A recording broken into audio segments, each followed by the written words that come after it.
Hello and welcome again to the Writer Review. This is Eric Carruth Writer, and this week we're going to be taking a look back at the 1981 neo-noir erotic thriller titled Body Heat. Now, Body Heat runs for 1 hour and 53 minutes long. It is directed by Lawrence Kasdan.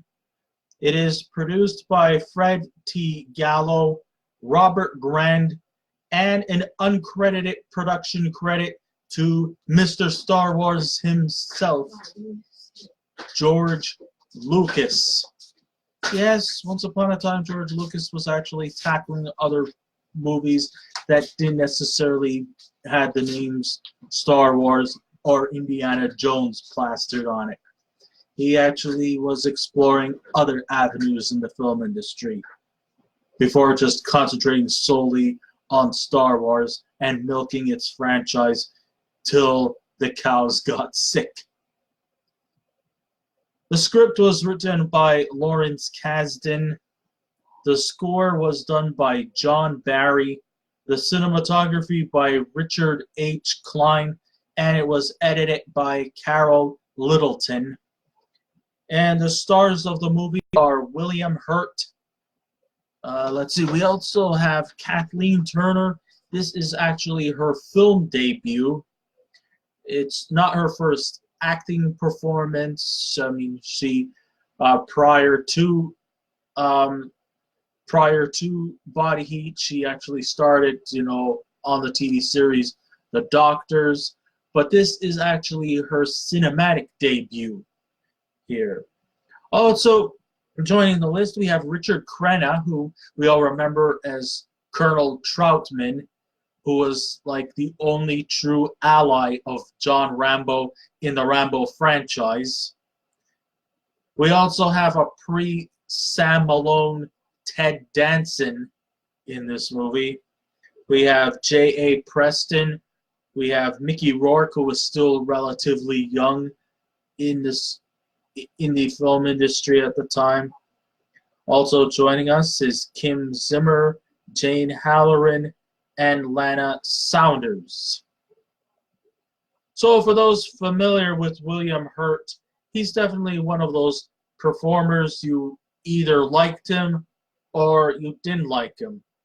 The complexity of understanding Hurt could stem from either liking him when you are in the mood, either that, or people just hate him for the bad decisions he's made over the years by allowing himself to star in stinkers without much thought put into knowing until it is too late.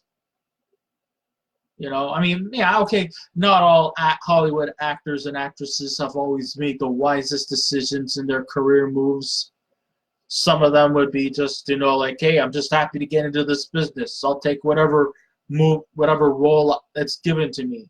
I don't give a damn if the movie is going to be a box office smash or a box office flop.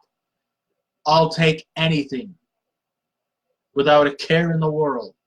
Just happy to be in the limelight. Just happy to put on a costume. Just happy to play a different character that's not the character you normally are. Hey, the money's nice. The money's nice. The popularity or unpopularity, however you call it, seems like something that people just are obsessive about. Everybody loves the spotlight. But that's kind of like just who William Hurt was. He'll just do anything without the thought process intact. In some ways, it might seem organic and natural, but it also puts a dent to his reputation. The type of formula that you see in a William Hurt film is he could play off as a handsome man with an equally portioned out intellectual man with a touch of being befuddled, which fits in well with a lot of movies back in the 1980s. There was a lot of characters who were like in and out of angst-laden situations, and it would take a big struggle to get them out of whatever doldrums they're in order to help rectify their happiness. Plus, he can let his confused ways get the better of him while staying legit and intelligent. But his best roles come when he's playing the smart guy who really isn't smart at all, like you would see in this 1981 movie titled Body Heat. The pseudo-intellectual is the kind of role that Hurt is at his best. And that is why Body Heat stands out well for me even after 38 years. Hurt isn't the only main contributor that stands out here. There's that brilliant script that's written by director Lawrence Kasdan. And a lot of its pull comes from the success of Double Indemnity, but has dialogue upgraded to a 1980s logo. But it's Hurt's performance that has me coming back to watch multiple times over. So Hurt plays a character who goes by the name of Ned Racine, who is a Florida lawyer who just can't seem to get a lucky break, except when he's having intercourse with many women as possible, particularly those in uniform. Then he met a young lady who goes by the name of Maddie Walker, played by Kathleen Turner, who is married to a rich man. They eventually get seductive to each other, which eventually leads to an affair, and all goes well until they meet Maddie's husband, Edmund, played by Richard Crenna. And she tries to seduct him and manipulate him into killing him. Why? For the simple reason he's rich. Does not need any further explanation. They just want him killed so that she can take his fortunes. Now, he could have just simply said that, no, you're a psycho bitch. You don't need fortunes. What you need is prison time. But since he's so madly in love with her, and he is so infatuated by her beauty, her outer beauty, that he is so smitten that he'll just go ahead and go on with the scheme. Is he going to get anything for it? Well, maybe a little bit of Heine and a little bit of TNA, but that's pretty much what he's going to get. He's not going to. Maybe there might be maybe a bit of a cash reward for his efforts. I don't know if she's kind enough, but he's really just doing this pro bono, or maybe in this case pro boner, depending on your point of view. Okay. So here's the thing. She just wants to kill the man because he's rich and wants to take his fortunes. No real motive per se. No real modus operandi, except for the fact that she actually just married him in for the money. And now she wants him dead so that she could take his fortunes. Just like the movie Double Indemnity, things just go downhill from there. Sure, it may have a predictable outcome, but the performances truly stand out here as he's upgraded by performances by his allies, including persecuting attorney Peter Lowenstein. This is Ted Danson before his Cheers day, pre-Sam Malone. And Detective Oscar Grace, played by J.A. Preston. But Ned realizes that he's not ahead of things, but actually behind it. I mean, his naivety and his lust towards Kathleen Turner's character, Maddie, just blows him away. And perhaps I might be saying that in more ways than one. Tongue-in-cheek humor lately? Let us move on. The staging is what truly stands out. And though Ted Danson stands out on the small screen in shows like Cheers, Becker, CSI, the big screen, not so much. He hasn't really done too many high prolific movies on the big screen. Let's face it, he's more custom made for the small screen. Whether it be comedy or drama, that's where he stands out. On the small screen, there's really not very many roles I know about him. Yeah, I know he played the parental lead in the 1996 Macaulay Culkin vehicle, Getting Even with Dad. But I wouldn't call that a movie. I'd call that an abortion. But in this movie, he never looked better. And I'm not just saying that because he was a lot younger back then.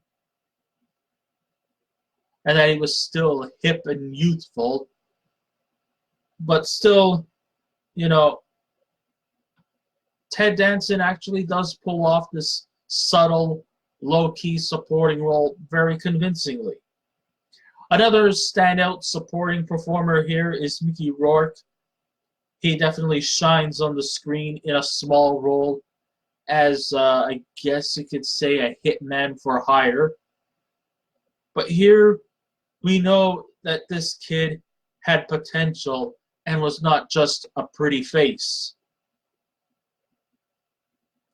But they're pale in comparison by William Hurt's performance. Even his jog under the Florida sun while insecurely lighting a cigarette is just, goes to show you just how definitive he is, even through all the subtle moments.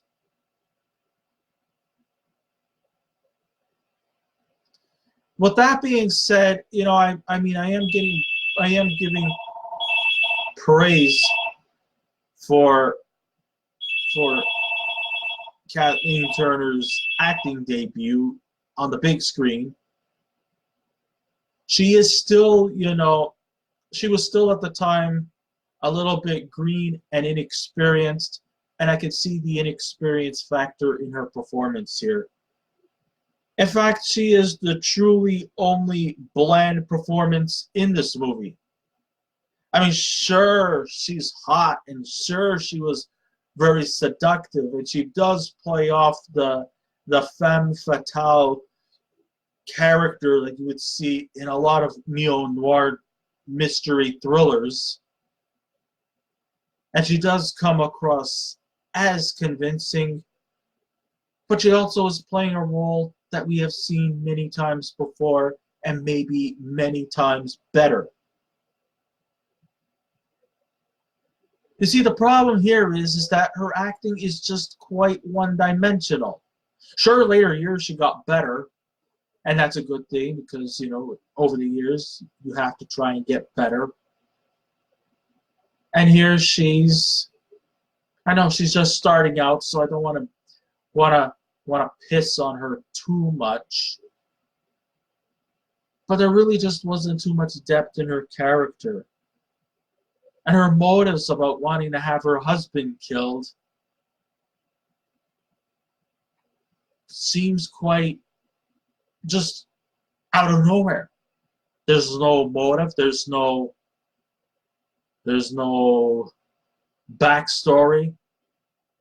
She's gonna seduce this gullible lawyer, and he's gonna cave into her need to kill her husband just so that she could collect his fortune and his wealth.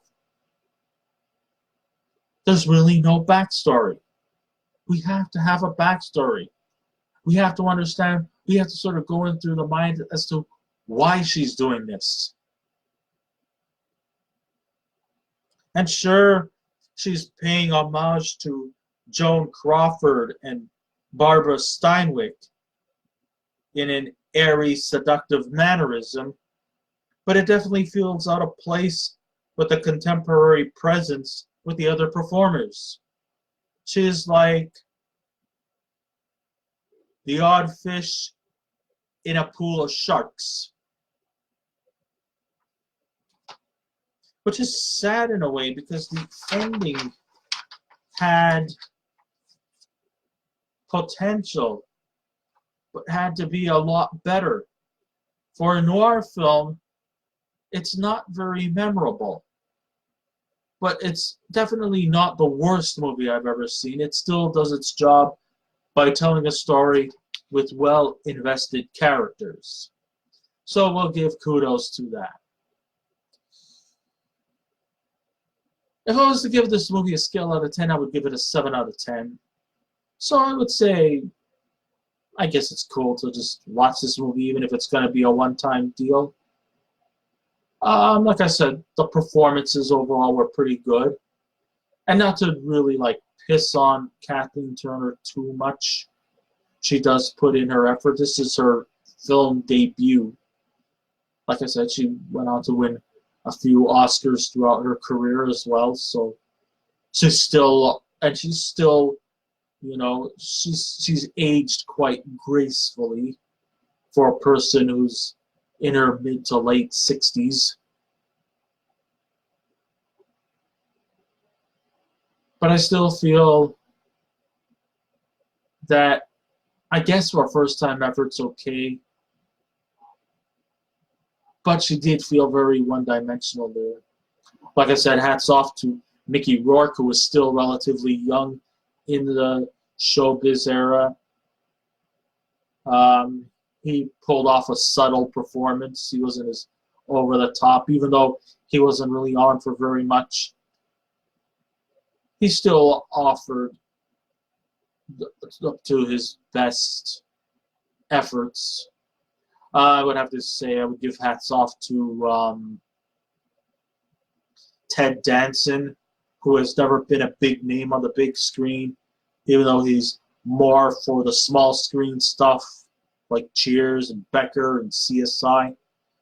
Still, I think, I guess he managed to pull off what he managed to actually do quite well here in this movie. And of course, William Hurt stands out very, very nicely.